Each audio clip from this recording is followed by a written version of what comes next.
পাঁচুর মতো অলস অপদার্থ চোর ভূভারতে আর দ্বিতীয়টি পাওয়া যাবে না। কোনো কালে তার জোড়া আরেকটা জন্মাবে বলে মনেও হয় না। তার শরীরে চটপটে ভাব বলতে কিচ্ছুটি নেই। বসে আছে তো বসেই আছে, বিড়ি ফুঁকছে তো ফুঁকেই চলেছে। একদিকে কাত হয়ে শুলো তো সারা রাত সেইভাবেই কাবার করে দিল। আলসেমির জন্য আরেক পাশে ফিরতেও তার ভীষণ কষ্ট। সে যদি ভাবে সকালে বাজারে যাবে, বেরুতে বেরুতে দুপুর গড়িয়ে যায়। আসলে নড়তে চড়তে তার একদম ইচ্ছা করে না। খাওয়াই বলো, বেড়ানোই বলো, আর চুরি করাই বলো, কোনো ব্যাপারেই তার চার নেই। এই নিয়ে পাঁচুর সঙ্গে তার বউ নেত্যকালীর দিন রাত খটামটি লেগেই আছে। নেত্যকালী হল ডাকসাইটে ভবাচোরের মেয়ে। ভবার খ্যাতির সুবাস সারা দেশে ছড়িয়ে পড়েছে। নেত্যকালীর ভাইরাও নামকরা চোর। শুধু কি বাপ ভাইরা, ওর খুড়ো জ্যাঠা পিসে মেশোরাও চুরিবিদ্যায় এক একজন তাক লাগিয়ে দিয়েছে। এমন বনেদি বংশের মেয়ে হয়ে সে কিনা এসে পড়েছে পাঁচুর মতো একটা লক্ষ্মী ছাড়া অকর্মার ধাড়ির হাতে। এজন্য লজ্জায়, ঘেন্নায় আর আফসোসে তার মরে যেতে ইচ্ছা করে। নেত্যকালীর বাপ ভাইরা থাকে মস্ত দালান কোঠায়। ঘোর নিশুতিতে লোকের বাড়ি বাড়ি হানা দিয়ে কত কত সোনাদানা হিরে জহরত নিয়ে আসে। তারা খায় ক্ষীর মন্ডা, রাবড়ি পোলাও, রুইয়ের মাথা, চিতলের পেটি। নেত্যকালীর মা আর ভাই বউরা পরে দামি দামি জামদানি আর বেনারসি শাড়ি, তাদের গা ভর্তি গয়না। আর সে থাকে কিনা মাটির ঘরে, যার মাথায় ফুটো ফাটা টিনের চাল। কপাল ভালো হলে কোনোদিন দুবেলা জোটে গাবের দানার মতো মোটা মোটা লাল চালের ভাত, নইলে খুদের যাও। পরতে পায় লাল পাড়ের খেলো শাড়ি। তার বড্ড কষ্ট। বাপ ভাইরা, মা আর বৌদিদিরা নেত্যকালীকে ভালো শাড়ি, গয়নাগাটি, মাছ মাংস, ঘি, দুধ পাঠাতে চায়, কিন্তু সে নেবে কেন? এতে তার স্বামীর অসম্মান হয় না? পাঁচু ভালো খেতে, ভালো পড়তে নাই বা দিক, তাই বলে অন্যেরা দিতে থুতে আসে কেন? নিজে বকাঝকা যাই করুক, পাঁচুর উপর তার বড় টান। পাঁচু চোরের চেহারাখানা চমৎকার। ফর্সা রং, খাড়ার মতো চোখা নাক, মাথায় বাবরি, এক্কেবারে রাজপুত্তুর যেন। কিন্তু কে জানত তার গা ভর্তি এত আলসেমি? নেত্যকালীকে তার হাতে দিয়ে এখন বাপ ভাইরা কপাল চাপড়ায়, মাঝে মাঝে চড়াও হয়ে ধমক ধমকও দিয়ে যায়। জামাই বলে নেহাত মারধরটা আর করে না। আজ বিকেলবেলায় পাঁচুর সঙ্গে নেত্যকালীর তুমুল একচোট ঝগড়া হয়ে গেল। কেননা চাল ডাল যা ছিল সব শেষ। আজ যদি গেরস্তর ঘর থেকে পাঁচু কিছু হাতিয়ে না আনতে পারে, কাল স্রেফ উপোস। ঝগড়ার পর দাওয়ায় একটা খুঁটিতে ঠ্যাসান দিয়ে মন মরা হয়ে বসে আছে পাঁচু। আজ রাগের মাথায় বড্ড কড়া কড়া কথা বলেছে নেত্যকালী। পাঁচুর সঙ্গে বিয়ে হয়ে তার হাড় ভাজা ভাজা হয়ে গেল। বাপ ভাইদের কাছে মুখ দেখাবার জো রইল না, মরলে তার হাড় জুড়োয়, ইত্যাদি। মুখ হাঁড়ি করে একসময় ঘরের কোণা থেকে সর্ষের তেলের বাটি, শীতকাঠি, কালো খাটো প্যান্ট এনে পাঁচুর সামনে রাখতে রাখতে নেত্যকালী বললে, সন্ধ্যের পর আধার নামলে বেরিয়ে পড়বে। খালি হাতে যদি ফেরো, তোমার কপালে দুঃখ আছে, এই বলে দিলুম। আমি একবার মা আর বৌদিদিদের সঙ্গে দেখা করে আসি। গাঁয়ের এক মাথায় নেত্যকালীরা থাকে, আরেক মাথায় তার বাপের বাড়ি। রোজ একবার সেখানে না গেলে পেটের ভাত হজম হয় না তার। নেত্যকালী তো চলে গেল। তারপর অনেকক্ষণ গালে হাত দিয়ে আকাশের দিকে চোখ রেখে চুপচাপ বসে রইল পাঁচু। একসময় যখন গাছপালার আড়ালে সূর্য ডুবে যাচ্ছে, সন্ধে নামার আর দেরি নেই, তখন চোখ নামিয়ে তেলের বাটি আর শীতকাঠিটার দিকে তাকালো। না, আর বসে থাকলে চলবে না। খানিক পরেই ঝপ করে চারদিক অন্ধকার হয়ে যাবে। গাঁয়ের লোকের পয়সা নেই। পাঁচুকে চুরি করতে যেতে হবে 5 মাইল দূরের শহরে। সেখানে গিয়ে তাকমতো কোনো বাড়িতে ঢুকে কাজ সেরে ফিরতে ফিরতে রাত প্রায় কাবার হয়ে আসবে। তার চেয়ে বড় কথা, সন্ধ্যের পর বাপের বাড়ি থেকে ঘুরে এসে নেত্যকালী তাকে বসে থাকতে দেখলে হুলস্থুল বাঁধিয়ে দেবে। চুরি করতে যাবার আগে সারা গায়ে জবজবে করে সর্ষের তেল মেখে নেয় পাঁচু, কেননা গেরস্ত বাড়ির কেউ তাকে জাপটে ধরলে পিছলে বেরিয়ে যেতে পারবে। আজ বেরোবার ইচ্ছা ছিল না পাঁচুর, কিন্তু নেত্যকালীর মুখটা মনে পড়তেই হাতের চেটোয় তেল ঢেলে সারা গায়ে ভালো করে মাখতে শুরু করলে সে। তারপর ভেতরে হাফ প্যান্ট আর গেঞ্জি পরে তার উপর পাজামা আর শার্ট চড়ালো।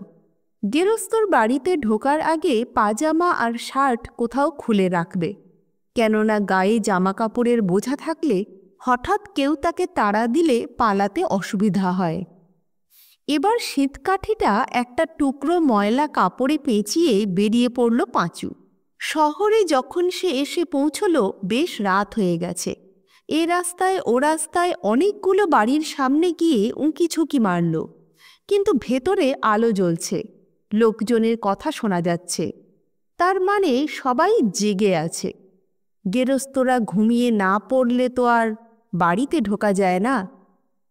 গাঁ থেকে 5 মাইল রাস্তা হেঁটে এসেছে পাঁচু। তারপর রাস্তায় রাস্তায় ঘোরাঘুরি করেছে, ফলে ভীষণ ক্লান্ত হয়ে পড়েছিল। হাঁটু দুটো যেন ভেঙে আসছিল। পথের ধারে একটা গাছতলায় গিয়ে সে বসে, ভাবে চুরি আজ মাথায় থাক, এখানেই এক ঘুমে রাত কাটিয়ে কাল সকালে গাঁয়ে ফিরে যাবে। কিন্তু পরক্ষণে খেয়াল হয় পরের বাড়ি থেকে দামি কিছু হাতিয়ে না নিয়ে গেলে নেত্যকালে নির্ঘাত তাকে খুন করে ফেলবে। অগত্যা কিছুক্ষণ জিরিয়ে খুব বেজার হয়ে উঠে পড়ে পাঁচু। এখানে ওখানে হানা দিতে থাকে, কিন্তু আজ শহরের লোকেরা যেন প্রতিজ্ঞা করেছে কিছুতেই ঘুমোবে না। কোনো মানে হয়? এমনিতেই বেশি হাঁটাহাঁটি ছোটাছুটি পছন্দ নয় পাঁচুর। সর্বক্ষণ বসে থাকতে কি ঘুমোতে ইচ্ছে করে, কিন্তু নেত্যকালীর পাল্লায় পড়ে প্রাণে তার আর সুখ নেই। লোকজন না ঘুমোলেও কিছু তো একটা করতেই হয়। শেষ পর্যন্ত মরিয়া হয়ে ওপরের শার্ট আর পাজামা খুলে দলা পাকিয়ে নিচে রেখে একটা বাড়ির পাঁচিলের উপর চড়ে বসে পাঁচু। দেখে সামনের একটা ঘরে আলো জেলে কটা লোক হৈ হৈ করে তাস খেলছে। খানিকক্ষণ ওদের লক্ষ্য করে পাঁচু, তারপর বলে, মশাইরা একটু শুনবেন? চমকে লোকগুলো জানালা দিয়ে পাঁচুর দিকে তাকায়।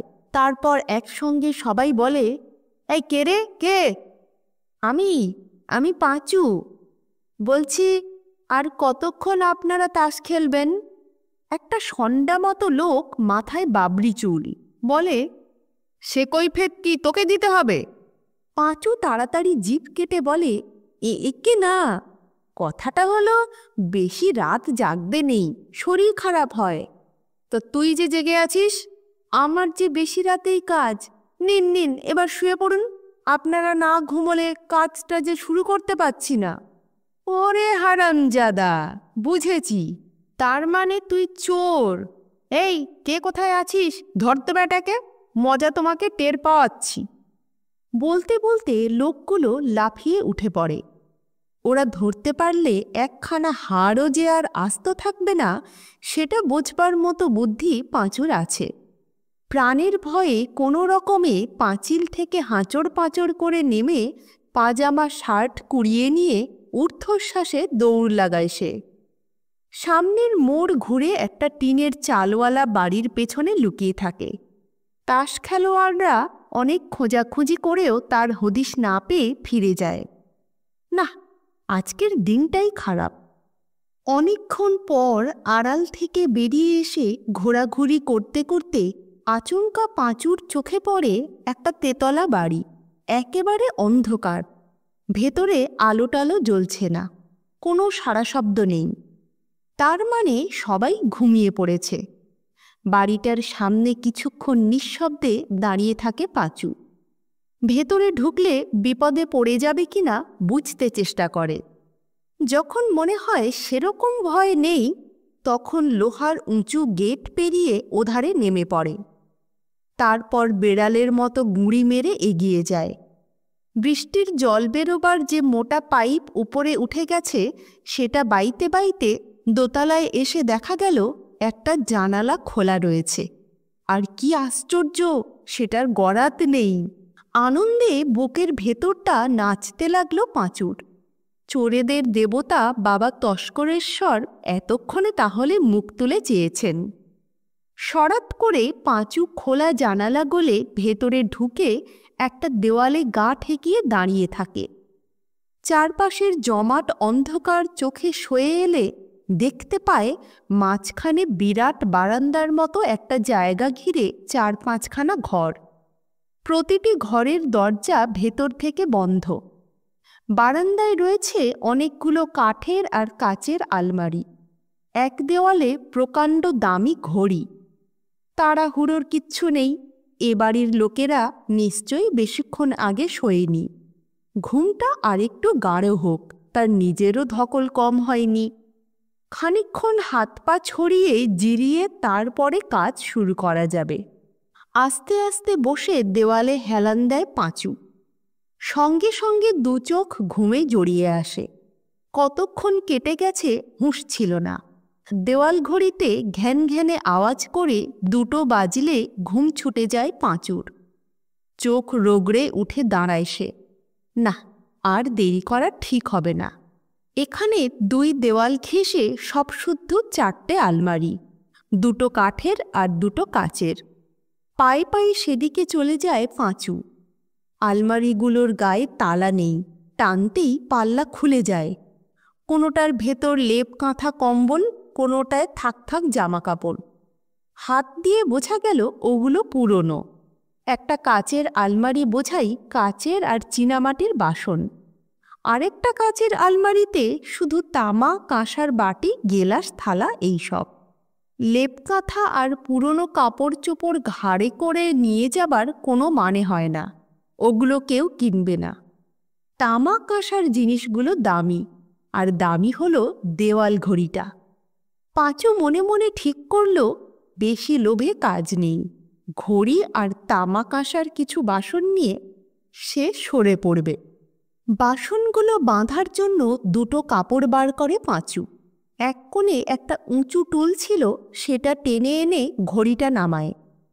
এই সব করতে করতে তার হাঁপ ধরে যায়। পরিশ্রমটা বড্ড বেশি হয়ে গেছে, একটু জিরিয়ে না নিলেই নয়। পাঁচু মেঝের উপর থেবড়ে বসে পড়ে। কিছুক্ষণ বিশ্রামের পর সেই কাপড়খানা বিছিয়ে বাসনকোসন আর ঘড়িটা সাজিয়ে মাথা ছাঁদা করতে যাবে, সেই সময় ডান দিকের ঘর থেকে কে একজন বেরিয়ে এসে আচমকা পাঁচুকে দেখে চিৎকার জুড়ে দেয়, চোর চোর! সঙ্গে সঙ্গে হুলস্থুল কাণ্ড। একতলা থেকে তেতলা পর্যন্ত বাড়ির যত আলো ছিল সব জ্বলে ওঠে। ঝড়াং ঝড়াং করে দরজা খুলে মেয়ে পুরুষ মিলিয়ে এক দঙ্গল লোক বেরিয়ে আসে। হইচই বাঁধিয়ে তারা পাঁচুর উপর কিল চর ঘুষি চালাতে থাকে। পাঁচু এমনিতে যেমন আলসে তেমনি ভীতু। 2 হাতে মার ঠেকাতে ঠেকাতে হাউমাউ করে বলে, মারবেন না, মারবেন না, সারাদিন আজ আমার ভীষণ খাটুনি গেছে, তার উপর এত পেটালে পেরানে আর বাঁচব না। একটা লোক হেঁড়ে গলায় গর্জে ওঠে, মারবো না তো কি তোমায় কোলে বসিয়ে ক্ষীর খাওয়াবো, বেটা চোর! দোতলায় যখন তুলকালাম কাণ্ড চলছে, সেই সময় তেতলা থেকে ভারী ঘুম জড়ানো গলায় কে যেন বলে ওঠে, এই কি হয়েছে রে, মাঝরাতে এত চিল্লামিল্লি কিসের? যারা পাঁচুকে মারধর করছিল তারা একসঙ্গে গলা মিলিয়ে বলে, বাড়িতে চোর পড়েছে বাবা, আমরা তাকে একটু দলাই মলাই করছি। এদের যখন বাবা, তখন তেতলার ওই লোকটি নিশ্চয়ই এ বাড়ির কর্তা। তিনি এবার হেঁকে ওঠেন, কেমন চোর, একবার দেখি, উপরে নিয়ে আয় বেটাকে। ভয়ে পেটের ভেতরটা মোচড় দিতে থাকে পাঁচুর। ছেলেরা যদি এমন করে, তাদের বাবার পাল্লায় পড়লে হাড়গোড় কি আর আস্ত রাখবে? কিন্তু পালাবার উপায় নেই। ছেলেবেলায় একবার যাত্রাপালা দেখেছিল সে, অভিমন্যু বধ। মহাভারতের অর্জুনের ছেলে অভিমন্যুকে সপ্তরথী 7 দিক থেকে ঘিরে মেরেছিল। এখন তারও হয়েছে সেই অবস্থা। যে ফাঁদে পড়েছে সেখান থেকে জ্যান্ত বেরোনো অসম্ভব। সবাই মিলে টেনে হিঁচড়ে পাঁচুকে তেতলার একটা ঘরে নিয়ে এলো। সেখানে প্রকাণ্ড একটা খাটে পেল্লায় চেহারার একটা লোক কোলবালিশের উপর পা তুলে কাত হয়ে শুয়েছিল। অনেক কষ্টে ঢুলু ঢুলু চোখ মেলে পাঁচুকে দেখতে দেখতে কর্তাবাবু বললেন, তোর নাম কি রে? পাঁচু কাঁপতে কাঁপতে নাম বলল। থাকিস কোথায়? পাঁচু তাও বলল। তা বাপু, মাঝরাত্রিরে লোকের বাড়ি ঢুকে মালপত্তর না হাতালেই কি নয়? পাঁচু বলে, কি করব কর্তাবাবু, এছাড়া অন্য কাজ তো আর কিছু শিখিনি। কর্তাবাবু পাশপালিশটা আরও জোরে আঁকড়ে ধরে বললেন, চুরিবিদ্যে মহাবিদ্যে, যদি না পড়ো ধরা। তা ধরা পড়তে গেলি কেন, হ্যাঁ? কর্তাবাবুর সঙ্গে কথা বলতে বলতে পাঁচুর ভয় কেটে যাচ্ছিল। লোকটাকে ভালোই মনে হচ্ছে তার। বলে, আমি খুব আলসে লোক, চটপট করে কোনো কাজ করতে পারি না। আপনাদের বাড়ি সেই কখন ঢুকেছি, তারপর অনেকক্ষণ চোখ বুজে জিরিয়ে নিলুম। আর কেউ হলে মালপত্র বেঁধে ছেদে ঢের আগেই পালিয়ে যেত। আলসেমির জন্যই তো ধরা পড়ে গেলুম। ঘুমন্ত চোখ দুটো এবার পুরোপুরি খুলে যায় কর্তাবাবুর। পা থেকে মাথা পর্যন্ত পাঁচুকে আগাগোড়া একবার ভালো করে দেখে নিয়ে কর্তাবাবু বললেন, বাবা, লোকে আমাকে বলে কোড়ের রাজা, দিনরাত বিছানায় পড়ে থাকি। একদিনে আমার একটা জোড়া পাওয়া গেল। চুরি করতে এসে গেরস্তের বাড়িতে বসে জিরোয় এই প্রথম দেখলাম। তোর সঙ্গে কথা বলে বড় ভালো লাগছে। আলসে বলে তোকে ক্ষমা করে দিলুম। যা, ধীরে সুস্থে এবার বাড়ি চলে যা। নিজের ছেলেদের বললে, এই ওকে আর মারধর করিস না, যা ছেড়ে দে। পাঁচুর ওঠার নাম নেই। ভুরু কুঁচকে কর্তাবাবু জিজ্ঞেস করেন, কি হলো রে, বাড়ি যাবি না? হাত জোড় করে পাঁচু জানায়, খালি হাতে বাড়ি ফিরলে আমার বউ নেত্রকালী বঁটি দিয়ে আমার গলা কেটে নেবে। কর্তাবাবু বললেন, এ তো ভারী চিন্তার কথা। তা এক কাজ কর না, অন্য কোনো বাড়িতে গিয়ে দেখ কিছু হাতিয়ে নিয়ে যেতে পারিস কিনা। কাঁচুমাচু হয়ে পাঁচু বলে, সেই সন্ধে থেকে বড্ড মেহনত গেছে কর্তাবাবু, আমার হাত পা ভেঙে আসছে। তাছাড়া অন্য বাড়িতে যে যাব সেখানেও তো ধরা পড়তে পারি। সবার তো আর আপনার মতো দয়ার শরীর নয়, মেরে চামড়া তুলে ফেলবে। কর্তাবাবুকে খুবই চিন্তিত দেখায়। তিনি বলেন, ওহ, ফ্যাসাদে ফেলে দিলি দেখছি। পাঁচু সুযোগ বুঝে বলে, সোনাদানা টাকা করি বাসনকোসন না নিয়ে গেলে রক্ষে থাকবে না। আপনার পায়ে ধরছি কর্তাবাবু, কিছু একটা বিহিত করেন। সত্যি সত্যি সে কর্তাবাবুর 2 পা জাপটে ধরে। খানিক ভেবে কর্তাবাবু বলেন, ঠিক আছে, কাপড়ে বেঁধে কটা তামা কাঁসার বাসন নিয়ে যা বাড়ি। তবে খবরদার দেয়াল ঘড়িটা নিবি না, ওটা আমার ঠাকুরদাদার। কর্তাবাবুর ছেলেরা তুমুল গোলমাল জুড়ে দেয়। চোরকে এভাবে আশকারা দিতে তারা একেবারেই রাজি নয়। কর্তাবাবু তাদের একটু বুঝিয়ে বলেন, পাঁচু আলসে বলে কি না খেয়ে মরবে? আহা, ভগবানের জীব, তোরা বাপু এই নিয়ে আর হাঙ্গামা করিস না। ছেলেরা খুবই বাধ্য, বাবার কথায় চুপ করে যায়। এদিকে পাঁচু কর্তাবাবুর পা ছাড়েনি। অবাক হয়ে তিনি জিজ্ঞেস করেন, আবার কি? পাঁচু কাঁদো কাঁদো হয়ে বলে, কর্তাবাবু, এতটা রাস্তা মাল ঘাড়ে করে নিয়ে যাবার শক্তি আর নেই। কেউ যদি একটু কষ্ট করে বাসনকোসনগুলো পৌঁছে দেয়। ওহ, জ্বালালে দেখছি। কর্তাবাবু তার এক ছেলেকে বললেন, যা, পাঁচুর বাড়িতে ওগুলো পৌঁছে দিয়ায়। বাপকে ছেলেরা ভীষণ মান্য করে। যাকে বলা হলো, খানিক পরে বাসনকোসনের বোঝা ঘাড়ে চাপিয়ে পাঁচুর সঙ্গে তার গায়ে রওনা হলো। এসব অনেককাল আগের কথা। এখন আর কর্তাবাবুর মতো সমজদার দয়ালু মানুষ আর পাঁচুর মতো আলসে চোরেদের দেখা যায় না। লিসেন চ্যানেলে আজকে শুনলেন প্রফুল্ল রায়ের লেখা আলসে চোরের গল্প।